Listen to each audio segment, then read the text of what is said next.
মানুষ প্রথম যখন প্রেমে পড়ে তখন সবকিছু যেন রঙিন হয়ে ওঠে তার জীবনে। প্রিয় মানুষটির হাসি, তার চোখ, তার মেসেজ, তার অপেক্ষা, সবকিছুই মনে হয় দুনিয়ার সবচেয়ে সেরা সুখ। রাত জেগে গল্প হয় প্রতিনিয়ত, না বলা কথাও যেন বুঝি নেই সে।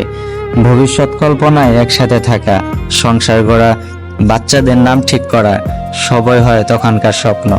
কিন্তু এই স্বপ্নটাই ধাক্কা খায় তখন যখন বাস্তবতা দরজায় কড়া নাড়ে। বাস্তবতা কখনো অবাক নিয়ে আসে, কখনো বাধা হয়ে দাঁড়ায়। পরিবার, সমাজ কিংবা সময়, একজন চায় স্থিরতা, আরেকজন খোঁজে নিরাপত্তা।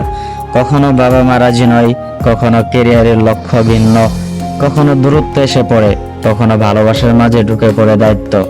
আর সবচেয়ে কঠিন সত্য হলো, মানুষ বদলায়, সময় বদলায়। যে আজ তোমার হৃদয়ে রাজত্ব করছে, হয়তো কিছুদিন পর তার মনে থাকবে ভিন্ন কেউ বা ভিন্ন কিছু। ভালোবাসা চায় অনুভব, আর বাস্তবতা চায় প্রমাণ। ভালোবাসা বলে তুমি আছো, তাই আমি আছি। বাস্তবতা বলে তুমি কি দিতে পারো, কি করে টিকিয়ে রাখতে পারো। এই দ্বন্দ্বেই হারিয়ে যায় হাজারো ভালোবাসা। हमने तो बस इश्क है।